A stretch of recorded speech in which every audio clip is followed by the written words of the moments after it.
అందరికి నమస్కారం. నేను శిరీష. ప్రస్తుతం మనతో పాటు ఉన్నారు ప్రముఖ ఆధ్యాత్మికవేత్త చెబిఎం కిరణ్ శర్మ గారు. గురుగారితో మాట్లాడతాం. నమస్కారం గురుగారు. శుభం. అఖండ ఆయుర ఆరోగ్య ఐశ్వర్య అభివృద్ధిస్తమ్మా.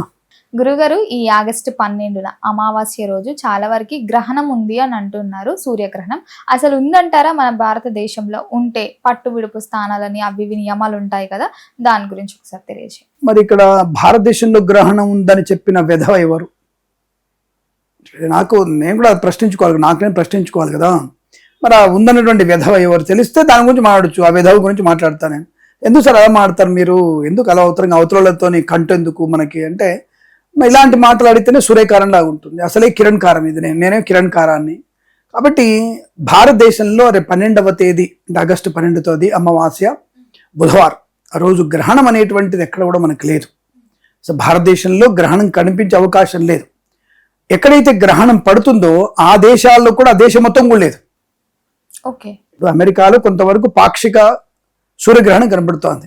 ఈ పాక్షిక సూర్యగ్రహణం కూడా అమెరికాలో తూర్పు ఉత్తర అమెరికాలో మాత్రమే ఉంది. ఇంకెక్కడ అది కూడా తూర్పు ఈశాన్యం వైపు, ఉత్తరం వైపు, కొద్ది ఈశాన్యం వైపు మాత్రమే తప్ప మిగతా మొత్తం కనబెట్టలే. కనబడని గ్రహణం దోషం గురించి మనకి ఇక్కడ చెప్పడం ఎందుకు? దానికి పట్టుస్థానం ఏమిటి, విడుపు స్థానం ఏమిటి, గ్రహణ సూతకం ఏమిటి అని కూడా ఆలోచించాలి కదా. కాబట్టి నేను కొద్దిగా ఇలా మరి లేనప్పుడు ఇలా ఆడితే కొద్దిగా కోపం ఎక్కువ నాకు. దానికోసమనే కొద్దిగా నేను గట్టిగా చెప్పాల్సి వస్తుంది. పాపం అవతలకేమో నేను మద్యపానం చేసి, ధూమపానం చేసి, మాంసం తిని జాతకాలు చెప్పేవాడిని కాదు మరి. కాబట్టి దాని గురించి కొద్దిగా ఆలోచించాలి కదా మరి. కాబట్టి ఇలా అంటే ప్రధానికి కాబట్టి అంటే బట్టి అని చెప్తున్నా అర్థం చేసుకోవాలి మీరు. సరే, ఏదేమైనా మీరు అడిగిన ప్రశ్నకి సూటిగా సమాధానం, సుత్తి లేకుండా భారతదేశంలో 12వ తేదీ సూర్యగ్రహణం మనకి లేదు. ఇది క్లారిటీ. రెండవది, ఇప్పుడు లేని గ్రహణం గురించి కొంతమంది వచ్చేసి ఏ రాశుల వారికి బాగుంది, ఏ టైం ఉంది. ఒరే, భారతదేశంలో గ్రహణమే లేదురా మొగడా అంటే గ్రహణం ఇంకా దానికి టైం ఎక్కడ చెప్పను నేను? లేదన్న దానికి టైం ఎక్కడి నుంచి తీసుకొచ్చేది పెట్ట నేను. మరి ఇప్పుడు మన ప్రశ్నకి మన ఛానల్స్ వాళ్ళు అంటే మన ఛానల్ వాళ్ళు వేరే దేశాలు చూసే వాళ్ళు ఉంటారుగా, అంటే వాళ్ళ కోసం మనం చెప్పాల్సినటువంటి టైం ఎప్పుడు వచ్చింది మనకి? రాహుగ్రస్తాస్త సూర్యగ్రహణం అంటే రాహు చేత కప్పబడినటువంటి, రాహు ఛాయ వల్ల సూర్యకాంతి కప్పబడినటువంటి గ్రహణం సూర్యగ్రహణం. రాహుగ్రస్తాస్త సూర్యగ్రహణం. ఇది యాక్చువల్గా సంపూర్ణ సూర్యగ్రహణం. ఇది సంపూర్ణమైన సూర్యగ్రహణంగా చెప్పవచ్చు. ఎక్కడుంది అనే విషయం చూసుకుంటే, ఇందాక నేను ఉత్తర అమెరికా, ఈశాన్య అమెరికా, పశ్చిమ అమెరికా వైపులలో కొంత ఇది మనకి పాక్షిక సూర్యగ్రహణం కనబడితే, అంటే దాదాపుగా సూర్యాస్తమయం టైంలో కనబడుతుంది అమెరికా వాళ్ళకి సూర్యాస్తమయం. అది కూడా మనకి ఇటువైపు లేదు, కాలిఫోర్నియా ఇటువైపు లేదు, ఇటువైపు మాత్రమే కొన్ని ప్రాంతాల వైపు మాత్రమే ఉంది. అలాగే ఎవరికి ఉంది పూర్తిగా అంటే స్పెయిన్ దేశానికి ఎక్కువ ఉంది. Germany, Spain, Iceland, Ethiopia, Russia ఇటువంటి చోట్లలో మీకు సంపూర్ణ సూర్యగ్రహణం ఉంది. ఇది మనకి ఎప్పుడు పడుతుంది అని అడిగితే, అంటే ఆయా కాలాల్లో అక్కడక్కడ ప్రాంతాల్లో. ఇప్పుడు మనకి మీరు భారతదేశంలో కూడా సపోజ్ అంటే రేపు నెక్స్ట్ చెప్పబోయే దానికి ముందుగా నేను మన విషయం చెప్తాను. భారతదేశంలో మీరు జమ్మూ ప్రాంతానికి వెళ్ళండి, జమ్మూ కానివ్వండి, ద్వారక వైపు కానివ్వండి వెళ్ళండి, 7:38 వరకు సన్ రైజ్ అవ్వదు. జమ్మూలో అయితే మీకు 8:30 సన్ రైజ్ పగటి వెలుగు అట్లాగే ఉంటుంది జమ్మూలో. కాబట్టి ఇలా మనకి కొన్ని ప్రాంతాల్లో తొందరగా చీకటి అవుతుంది, కొన్ని ప్రాంతాల్లో 8:30 వరకు చీకటి అవ్వదు. వెళ్తురు మాత్రమే అవుద్ది, మళ్ళీ అక్కడ వెళ్తున్నగా అవుతుంది, సూర్యోదయం తొందరగా అవుద్ది అక్కడ. అంటే దాన్నే పగటి కాలం పెద్దది, రాత్రి కాలం చిన్నదిగా చెప్పబడుతుంది. ఇది మనకి అన్ని ప్రాంతాల్లో జూన్లో అలాగే జనవరిలోనే కొద్దిగా పగటి కాలం ఎక్కువ తక్కువ కనబడుతుంది మనకి. దాన్ని దక్షిణాయన ఉత్తరాయణం అనుకుంటాం మనం. అలాగా మీకు ఇప్పుడు స్పెయిన్లో మధ్యాహ్నం సాయంకాలం 4:28 ప్రారంభమై రాత్రి 9:13 వరకు కొన్ని చోట్లలో 4:40 ప్రారంభమై 8:30 వరకు. ఇలా మనకి ఐస్లాండ్ ఒక రకంగా, స్పెయిన్లో ఒక రకంగా, జర్మనీలో ఒకలాగా, ఉత్తర అమెరికాలో వచ్చేసరికి మీకు సూర్యాస్తమయంలో అంటే ఆల్మోస్ట్ 5:41 నుంచి ప్రారంభమై జస్ట్ లైక్ 6:10 వరకే ఉంటుంది. అంతకు మించి ఎక్కువ లేదు. అంటే 25-30 మినిట్స్ మాత్రమే గ్రహణం ప్రభావం ఉంటుంది. అయితే అక్కడ ఉన్నటువంటి మన వాళ్ళు ఉంటారుగా, మన తెలుగు వాళ్ళు అక్కడ ఉండే వాళ్ళు ఉంటారు కాబట్టి, మన ఛానల్ చూసే వాళ్ళు ఉంటారు, వాళ్ళ కోసంగా ఇది మఖా నక్షత్రం. అలాగే మేము ఇంకోటి ఏంటంటే ఆశ్లేష నక్షత్రం ఎండింగ్లో స్టార్ట్ అయ్యి మఖలో ఎక్కువ ఉంటుంది. ఇది అంటే ఆశ్లేష నక్షత్రం కూడా ఎఫెక్ట్ ఉంది. అంటే ఇక్కడ లెక్క ప్రకారంగా ఆశ్లేష నక్షత్రం అంత్యములోను అంటే దాదాపు 2 డిగ్రీలు అంటే nothing but 28 minutes. 1 degree equal to 40 minutes. So 28 minutes ఆ యొక్క ప్రభావం దాని మీద అటు ఇటుగా దాని ప్రభావం పడుతూ మఖా నక్షత్రంలో పూర్తిగా ఎఫెక్ట్ పడింది. అంటే ఇక్కడ మీకు గ్రహణ సంబంధమైనటువంటి దోషం ఉన్నటువంటి రాశులు ఏవయ్యా అంటే ఖచ్చితంగా మీరు ఈ యొక్క కర్కాటక రాశి సింహరాశి వారికే ఎక్కువగా ప్రభావం ఉందని చెప్పవచ్చును. అలాగే దాని నిమిషంగా 60 degrees ఉన్నటువంటి గ్రహం వచ్చేసి 6వ రాశి చూసుకోండి. ఈ కర్కాటక రాశి 6వ రాశి మకర రాశి కూడా ఎఫెక్ట్ ఎక్కువ ఉంటుంది. అలాగే అష్టమ రాశి అయినటువంటి మీన రాశి కూడా ఎఫెక్ట్ ఎక్కువ ఉండే అవకాశం ఉంటుంది. సో ఈ రాశుల వారు అధమ ఫలితం ఇస్తుంది కాబట్టి జాగ్రత్తగా ఉండే ప్రయత్నాన్ని తప్పకుండా చేయాలి. సో సమయం వచ్చేసి మీకు ఈ సమయం. దీనికి మనము ఈ గ్రహణ సూతకము అంటే ఏమిటంటే నిరాహారంగా ఉండాలి. అంటే అల్ట్రా కిరణాలు ఎక్కువ మనకి సూర్యుడి నుంచి వచ్చేటువంటి కిరణాలు ఒకేసారిగా ఆగిపోయి రుజువర్తన కిరణాల నుంచి తిరోగమన కిరణాల వల్ల కనబడుతుంటుంది. ఆ తిరోగమన కిరణాల వల్ల మనిషికి జీర్ణశక్తి జీర్ణ ప్రక్రియ ఆగిపోతుంది. అంటే డైజెషన్ అయ్యేటువంటి ఒక రసాయన ఉత్పత్తి జరగకుండా ఉంటుంది, జరగనివ్వదు. ఇది గ్రహణ ప్రభావం. సైన్స్ మీరు చూసుకోవచ్చు దీన్ని. సైన్స్ వాళ్ళు కూడా దీన్ని పరిశోధన చేస్తూ ఉంటారు.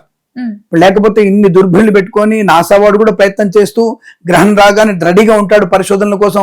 ఎప్పించాడు ఎందుకు ప్రసాద్ చేసిన ఎందుకు పరిశోధనలు ఒకసారి చేసి ఉన్నావుగా. కానీ ప్రతిసారి గ్రహాల కదలిక, గ్రహణ మూమెంట్, భూమి యొక్క వికర్షణ ఆకర్షణ, చంద్రుడు ఎలా ఉంటున్నాడు, మిగతా గ్రహాలు ఎలా కదులుతున్నాయి, దానిలో వాతావరణంలో మార్పు వచ్చాయా, ఇవన్నీ చూసుకుంటారు. వాళ్ళు చెప్పడం ఎందుకు, మనకు పురాణ శాస్త్రంలో ఉంది. ఎప్పుడైతే గ్రహణం పడుతుందో తప్పకుండా సముద్ర గర్భంలో అలలు ఉత్పన్నమవుతాయి, వాటి వల్ల అనేక ప్రకంపనలు వస్తాయి, భూమధ్య పొరలు ఏర్పడతాయి అని స్పష్టంగా మన శాస్త్రం చెప్పబడింది. ఇది స్కంద పురాణంలో స్పష్టంగా మీకు ఉంది విషయం. అంటే సైన్స్ లో చెప్పిన విషయం భూమికి ఆకర్షణ ఎక్కువగా ఉంటుంది, అలాగే నీటిలో వచ్చిన అలజడి ఎక్కువ ఉంటాయని చెప్తోంది.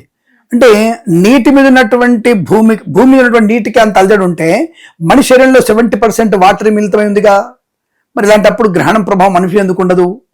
ఖచ్చితంగా ఉంటుంది. కాబట్టి మరి ఇప్పుడు అలాగే ప్రశ్న, ఓహో అలాగా మీరు మంచి వాళ్ళే అండి, జ్యోతిష్యం మంచి వాళ్ళే, మరి ప్రజలందరూ కూడా అమెరికాలో ప్రజలే, ఇండియాలో ప్రజలే, మరి మీరేంటి కర్కాటక రాశి వారికి సింహరాశి వారికి అని ప్రత్యేకంగా చెప్పారు, మిగతా రాశులందరూ బలమైన వాళ్ళు, వీరు బలహీనులా అని అడిగేటువంటి అవకాశం ఎక్కువగా ఉంటుంది. వాళ్ళకి సమాధానం చెప్పాలిగా. రైట్, నేను కూడా సమాధానం చెప్తాను ఖచ్చితంగా వాళ్ళకు కూడా. ఇప్పుడు కరోనా సంబంధించినటువంటి ప్రమాదంలో పడ్డప్పుడు మొత్తం ప్రపంచం ఎంతమంది చనిపోయారు టోటల్గా? మీరు ఇప్పుడు అంత కష్టపడకండి, ఏఐలో చూసుకుంటే సరిపోద్ది. ఏ కూడా నేను చెప్తాను, నోటికి చెప్తాను శుభ్రంగా. మొత్తం మీద 16 కోట్ల మంది చనిపోయారు. అది అఫీషియల్గా చెప్పరు వాళ్ళు. 16 కోట్ల మంది చనిపోయారు. అంటే మిగతా 600 కోట్ల మందిలో 16 కోట్ల మందే చనిపోయారంటే మిగతా వాళ్ళందరూ ఎందుకు చచ్చిపోలేదు? లాజిక్. ఈ ప్రశ్నకు సమాధానం చెప్పాలి కదా. మరి ఈ ప్రశ్నకు సమాధానం ఏమైనా చెప్పగలుగుతారా అంటే, రోగ నిరోధక శక్తి ఉండేటువంటి కొంతమంది వ్యక్తులు ఉంటారు, రోగాన్ని తట్టుకోలేని వాళ్ళు కొంతమంది ఉంటారు. రెండవది, ఈ యొక్క కరోనా వ్యాక్సిన్ తర్వాత గుండె నొప్పులతో చచ్చిపోతున్నా ఎంతమంది ఉన్నారు? దాదాపు 1 లక్ష 2 లక్షల మంది ఉన్నారు ఇప్పటికీ మొత్తం ప్రపంచంలో. మరి అందరం చచ్చిపోలేదు. ఇది కరెక్టే కదా ప్రశ్న నాది. దీనికి సైన్స్ అనేటువంటి వ్యక్తులు సమాధానం, ఫిజిషియన్స్, కెమిస్ట్రియన్స్ నాకు ఏమైనా సమాధానం చెప్తారా? బయాలజికల్ చదువుకున్న సమాధానం చెప్పగలుగుతారా? మీకు వల్ల కాదు, వదిలేసేయండి ఆ విషయం. ఏదైతే మీరు ఏదైతే అసాధ్యము సుసాధ్యం చెప్తున్నారో, భగవంతుడైనటువంటి ప్రక్రియలో గ్రహణం పడినప్పుడు మనిషి యొక్క నాడీ వ్యవస్థలో కొన్ని రసాయన ఉత్పత్తి అయినప్పుడు కొంతమంది తొందరగా అచేతనమైనటువంటి వ్యవస్థలకు వెళ్తారు, కొంతమంది పటిష్టంగా ఉంటారు. దీనికే ఇతర గ్రహాల యొక్క ప్రభావము వ్యక్తి మీద ఉంటుంది. ఇది జ్యోతిష్య శాస్త్రం. ఇదే నేను కల్పితంగా చెప్పింది ఏం కాదు. ఈ రవి రాహు బాలేడు, కానీ వీడికి గురుడు శుక్రుడు బలంగా ఉన్నాడు. మిగతా వాళ్ళకి ఎవరికైతే రవి రాహు బాలని గ్రహాలు ఉన్నాయో వాళ్ళు జాగ్రత్తగా ఉండండి. వాళ్ళు ఎవరై అంటే కర్కాటకం సింహరాశి వాళ్ళు జాగ్రత్తగా ఉండండి. ఇప్పుడు ఒక ఖాళీ ఇంట్లోకి వెళ్తున్నారు, ఎందుకంటే 5 రోజులు వెళ్తున్నారు, అందరూ జూనియర్స్ పంపించారు, సీనియర్స్ వెళ్తుంటారు. ఎందుకు పొగ పెట్టుకుంటూ వాటర్ కొట్టుకుంటూ వెళ్తారు. వాళ్ళు తెలుసు ఎక్కడ వెళ్ళాలి, వాటర్ వెళ్ళాలి, వాళ్ళకి తెలుస్తుంది. కొత్త వచ్చేవాడికి డైరెక్ట్ లోపల పోతే వీడి మంటలు ఇరుక్కుంటాడు. అలాగే ప్రమాదంలో ఉన్నవాడిని కాపాడడానికి ప్రమాదంలోకి వెళ్తున్నవాడు రక్షణ చర్యలు చేసుకుంటాడు.